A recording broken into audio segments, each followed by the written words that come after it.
नोगिया लोईवाल, आप देख रहे हैं कौन बनेगा मुख्यमंत्री सीधे कोलकाता से।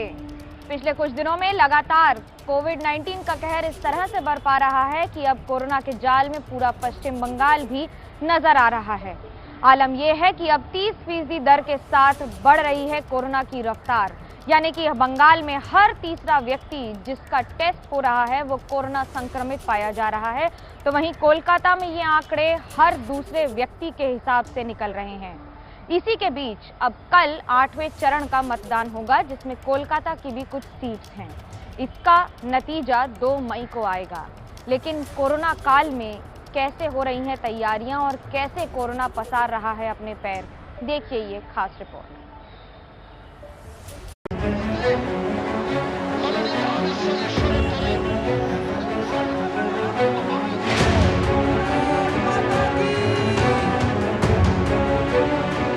जिस बंगाल में कल आखिरी चरण का चुनाव, उस बंगाल में कोरोना की डरावनी रफ्तार।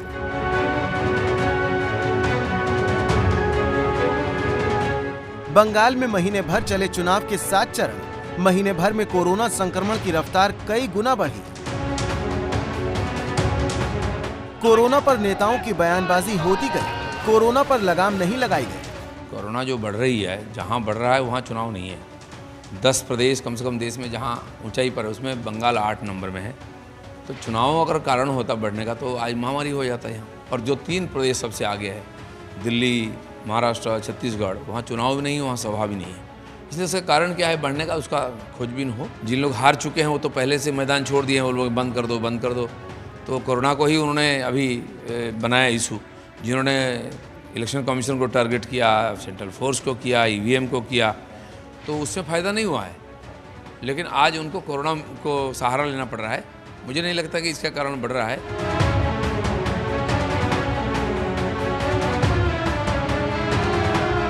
কেন্দ্রীয় সরকারের কাছে টাকা কম আছে, সব ব্যাংকের টাকা গচ্ছিত আছে, রিজার্ভ ব্যাংকের টাকা গচ্ছিত আছে, PM কেয়ারের টাকা গেল কোথায়? সেই সব টাকাগুলো পড়ে আছে। ওই টাকা দিয়ে এতদিন ভ্যাকসিন দিয়ে দিলে আজকে আর কোভিড হতো না।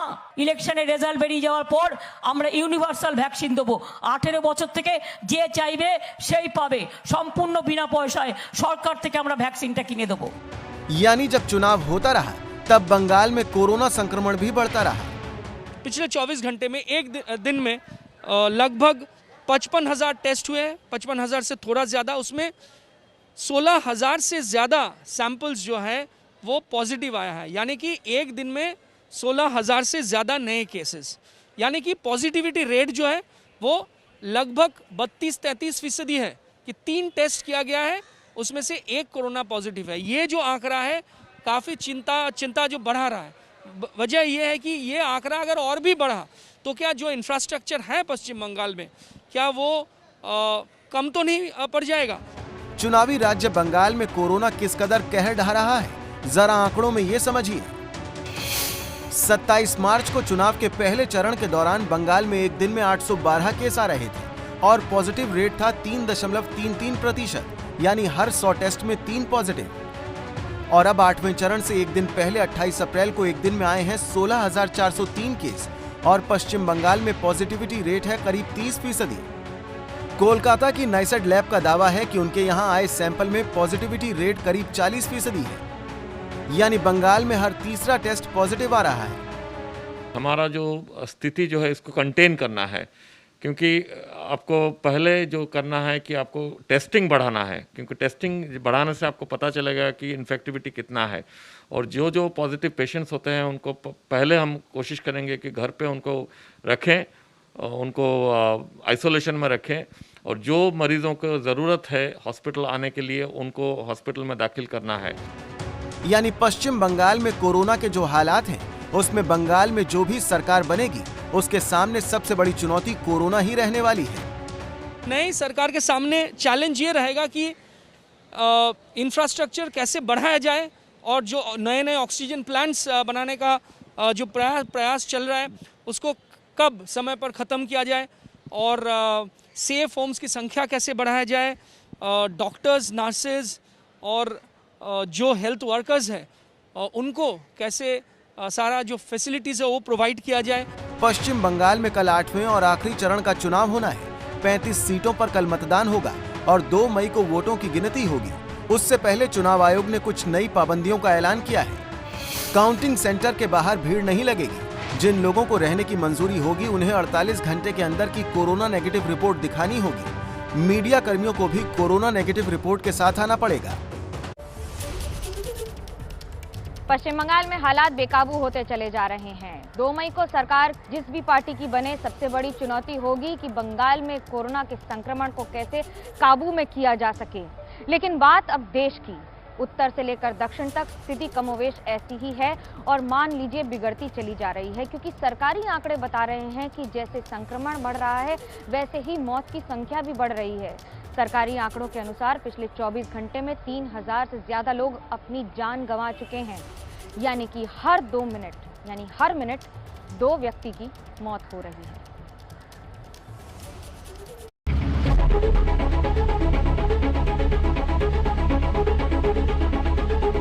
कोरोना से देश में हर घंटे 137 से ज्यादा मौतें हो रही हैं। पहली बार भारत में मौत का आंकड़ा 3000 के पार पहुंच गया। एक दिन में देश में 3293 मौतें हुई हैं और ये कोरोना से भारत में मौत का सबसे बड़ा आंकड़ा है। 28 अप्रैल यानी मौजूदा तारीख में देश में कोरोना से मरने वालों का कुल आंकड़ा 2 लाख पार कर चुका है, यानी कोरोना से 2 लाख से ज्यादा लोगों की मौत हो चुकी है। ये तस्वीरें यूपी के जौनपुर से आई हैं, जहां पुलिस की मौजूदगी में एक शव दिखाई दे रहा है। तिलकधारी सिंह की पत्नी कई दिनों से बीमार थी, लेकिन न तो दवाई मिल पाई न अस्पताल में बेड। पत्नी की मौत हो गई, लेकिन उसके दाह संस्कार के लिए कोई नहीं था। पति अकेले ही पत्नी को लेकर अंतिम संस्कार के लिए निकला तो गांव वालों ने सरहद पर रोक दिया। इसके बाद जब पुलिस पहुंची तब अंतिम क्रिया हुई। बिल्कुल ऐसी ही घटना उड़ीसा के बरगढ़ जिले में हुई, जहां गांव में 14 घंटे तक एक व्यक्ति का शव घर पर पड़ा रहा। 5 दिन पहले तमिलनाडु से लौटने वाले विनोद ठाकुर को पहले बुखार हुआ और फिर उसने दम तोड़ दिया। अंतिम संस्कार के लिए कोई रिश्तेदार सामने नहीं आया, क्योंकि उन्हें डर था कि मौत कोरोना संक्रमण से हुई है। प्रशासन तक सूचना पहुंची तो शव का दाह संस्कार हुआ। ये घटनाएं बताती हैं कि वायरस को लेकर देश में किस तरह दहशत का माहौल है, लेकिन लोगों को ये समझना होगा कि शव का अंतिम संस्कार होने दें। कल एबीपी न्यूज ने डॉक्टर से इस सवाल का जवाब भी पूछा था कि क्या राख या फिर अंतिम संस्कार के वक्त धुएं से कोरोना हो सकता है। सुनिए जवाब। कोविड मरीज के अंतिम संस्कार के बाद वहां पे जो उत्पन्न हुआ राख है या फिर धुआं है, उससे कोविड होने की संभावना बिल्कुल ही नहीं है।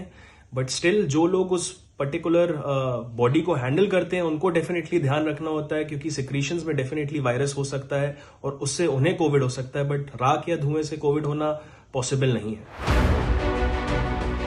सतर्क रहने की जरूरत है, सावधान रहने की जरूरत है, ताकि कोरोना की बेकाबू रफ्तार को काबू में किया जा सके। पटना के एशिया अस्पताल के परिसर की तस्वीरें हैं, जहां ऑक्सीजन के सिलेंडर रखे हुए हैं। एशिया अस्पताल को चलाने वाले क्या कह रहे हैं, सुनिए। नमस्कार सर, मैं एशिया हॉस्पिटल से, और एक बार पीछे मैं आपको ऑक्सीजन सिलेंडर के कंडीशन दिखा रहा हूँ। ये हॉस्पिटल है एशिया हॉस्पिटल। ये अभी हमारे सिलेंडर की कंडीशन है। ये हमारे पास खाली सिलेंडर हैं सारे, जिसमें से ये कुछ सिलेंडर जो हमारे पास भरे हुए हैं, और ये जो सिलेंडर ये हमारे पास फाइनली लगे हुए हैं।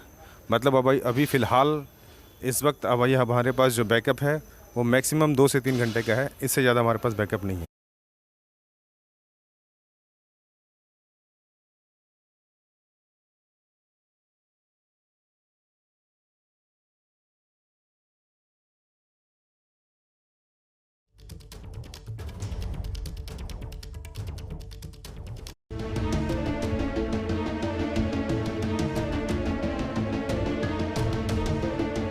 यूपी सरकार कहती है कि ऑक्सीजन की कोई कमी नहीं है, लेकिन ऑक्सीजन की किल्लत बताने वाली तस्वीर लखनऊ से आई है, जहां लोग 2-2 दिन से सिलेंडर लिए लाइन में खड़े हैं, लेकिन ऑक्सीजन नहीं है।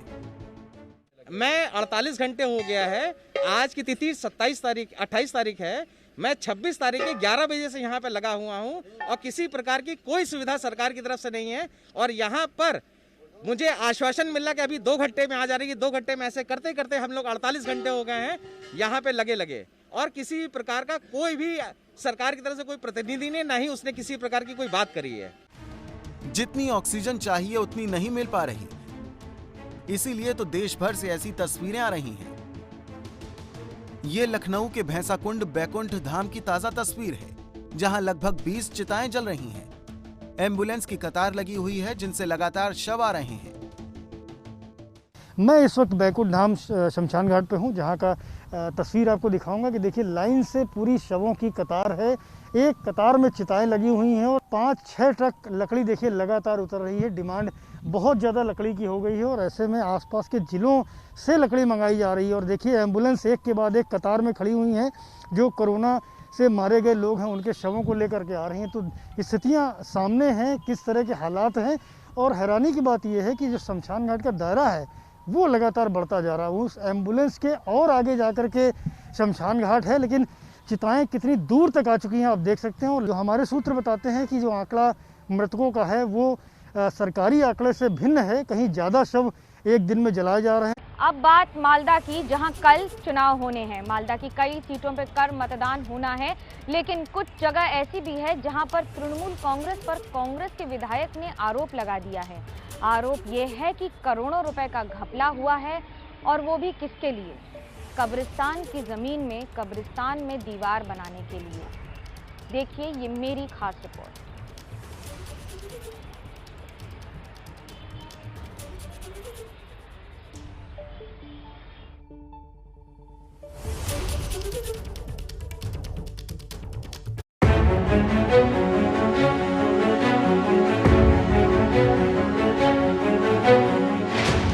हरी घास में दबी ये जमीन कब्रिस्तान की है।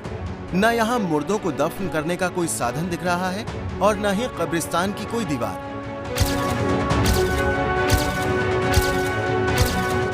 आरोप है कि पश्चिम बंगाल के मालदा में ममता सरकार के प्रशासन ने कब्रिस्तान घोटाला कर दिया।